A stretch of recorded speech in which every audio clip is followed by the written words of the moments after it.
Hey crochet fans, Tasha here. Happy holidays. Today we are making snowflakes. This is great not only for the tree, but also as an extra decoration on your wrapped gifts or to include with your end of the year cards. The pattern that we're using is a red heart pattern and it is LW2693, and I will link this in the description below. So the sample I first showed you was made in a Caron Simply Soft. As you can see, it's in white. There's a lot of options you can do to kind of customize this. You can use a yarn with a sparkle or a little extra flare in it to give it a little extra something. I liked this Caron Simply Soft because it was a more reflective yarn. It's a more shiny, which I thought would be good for a snowflake. But I also did it in Red Heart's Mistletoe, so I had green, red, and white all together. This one came out more of the size that the pattern says it should, which is 5 inches across, whereas the Caron Simply Soft came out smaller, but if you've ever used the Caron Simply Soft, you know that it feels thinner than the many other worsted weight yarns out there. So you could use even a lighter weight of yarn, like a DK or a baby weight, to make your snowflakes smaller. Remembering to adjust your hook size for that. You can also go bigger if you want really big snowflakes. Of course, you could use, even a bulky and just do fun things with that. You can play around with the variegated here. I did use the hook size called for in the pattern, which is an F5, 3.75 millimeter hook. You could have done this in a larger hook size too, in which the color pooling would have come out different. You could went smaller hook size, but this was pretty tight as it was, using an F5 for worsted weight. So I'd say if you're going to play with color pooling, you want to go a hook size 1 or 2 bigger and then see what happens. I already have my slip knot ready to go. The first thing our pattern says to do is chain 6. 1, 2, 3, 4, 5, 6, and then to form a ring with a slip stitch. So we'll go back to the very first chain that we did, go under 1 or 2 loops. It's totally up to you how much, which you do, it really doesn't matter, and then do a slip stitch, which is yarn over, and you go through everything that's on your hook. I tend to go through things one at a time just because it's a tight space and it's easier to do it that way. Right, next we have a chain 1. This is our very first round. Do a chain 1 and then 12 single crochets into the middle of your ring.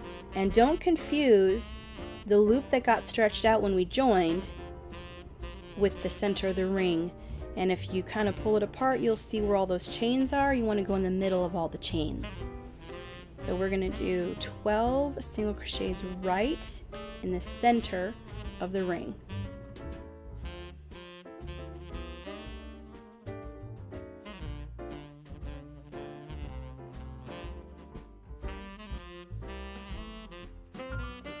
Now it seems that I have run out of space even though I've only done 8 stitches. So a tip with working in the round, with patterns that say to do a lot of stitches into what seems to be a small space, just shove your stitches over. So I'm going to hold the base of my stitches in one hand and pull that ring with the other hand. I'm going to pull it out and I'm going to make more space.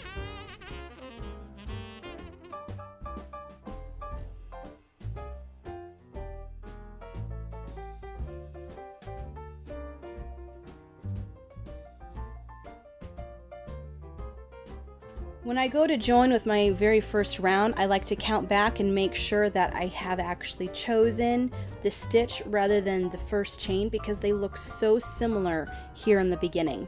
1, 2, 3, 4, 5, 6, 7, 8, 9, 10, 11, and 12. The other thing you could do is when you make your first stitch, put some kind of marker in it, and then you don't have to count back. So slip stitch, yarn over, and go through everything. And at this point, I personally like to pause and weave in my end because this tends to get in the way and bother me as I work the rest of my snowflake. So I will pause now and weave that in and then show you that at the end of the video. Alright, I've weaved in my first end, and so now I'm ready to continue with round 2. So we're going to do a chain 1, single crochet in first stitch. And the first stitch is where we joined the last round, so I can already see which stitch that is. Single crochet, chain 3, single crochet in next single crochet 11 times. 1, 2, 3, single crochet in the next one. 1, 2, 3, single crochet in the next one. And I'll repeat that all the way around.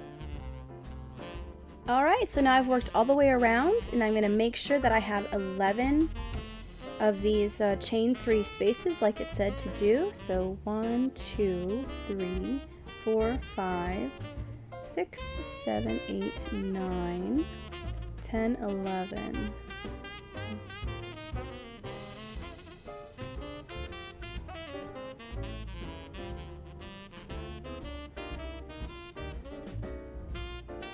Oh, I must have done one too many. This is why we count. Alright, so I took out the last one. And it says to half double crochet in first single crochet to join and form last loop. Alright, so our first single crochet is way over here. You can see the 2 legs coming out. It actually has more of a body to it where we had slip stitch right there. Half double crochet is a yarn over, go into our stitch. Yarn over, just pull through that stitch, and I got 3 loops. Yarn over, go through all 3. And that forms the 12th loop. Guess I was a little over ambitious before. Okay, so now on to round 3, we do a chain 1. And it says single crochet over the half double crochet. So here's that half double. I'm going to go right underneath of it and do a single crochet on top of that. Just like that. 2 double crochet, 3 or chain 3, 2 double crochet in the next space. So moving on, here is our next space. 2 double crochet.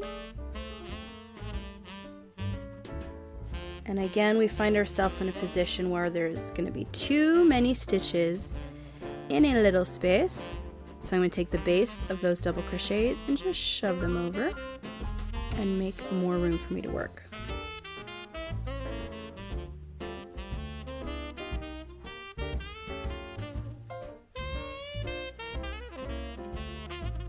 Now it says to single crochet in the next space, which is right here.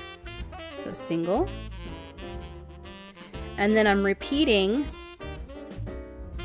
this 2 double crochet, chain 3, 2 double crochet, and then in the next space doing a single crochet. I'm going to repeat that all the way around. Now I'm back all the way around to the beginning of this round, and I have ended where the pattern said to, which was ending with 2 double crochets. And it says to join with slip stitch in first single crochet. So looking here, again, I'm looking for those 2 legs of my single crochet. And I'm going to work into there and join with a slip stitch. Okay. 1 round left, which is round 4. We're going to do a chain 4. And slip stitch in same stitch as joining.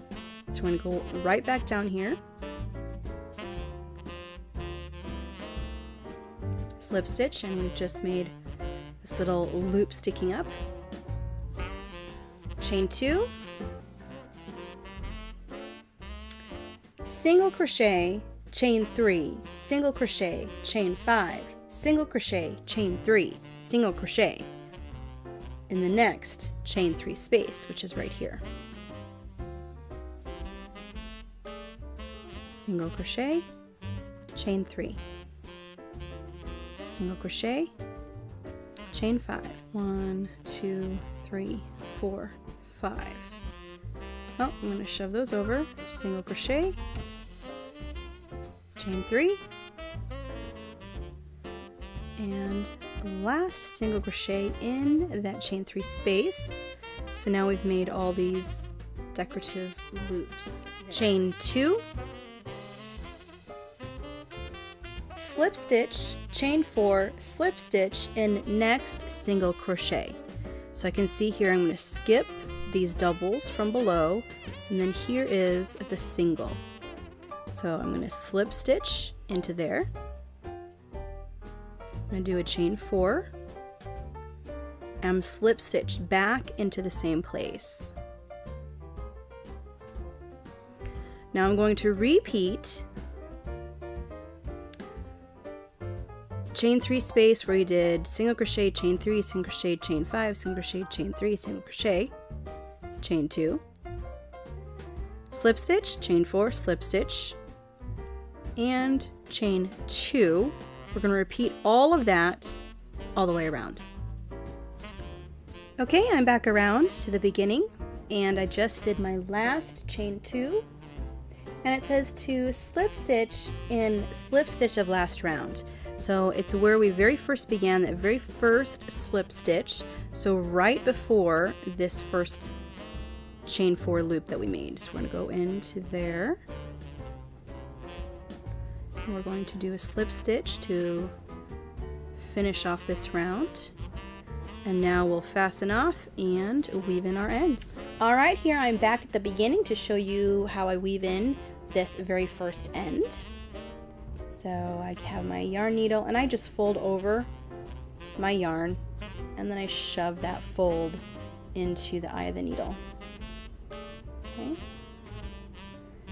And then going in the direction which the yarn is already laying, I'll go under the back legs of the stitches. So remember to work in the back of your ring.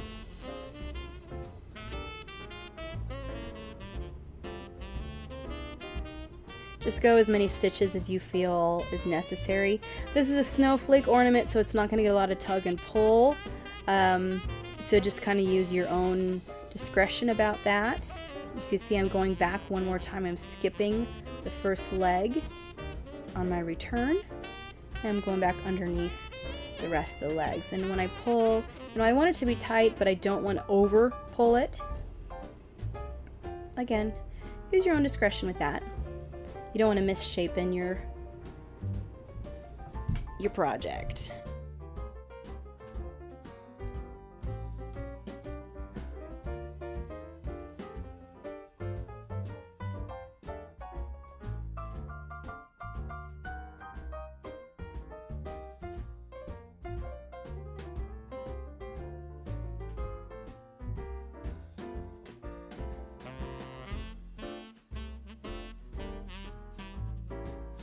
On the back, I'm going to first go in the direction in which that's going to look best laying down.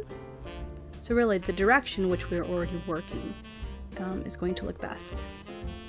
And again, working underneath the legs of stitches.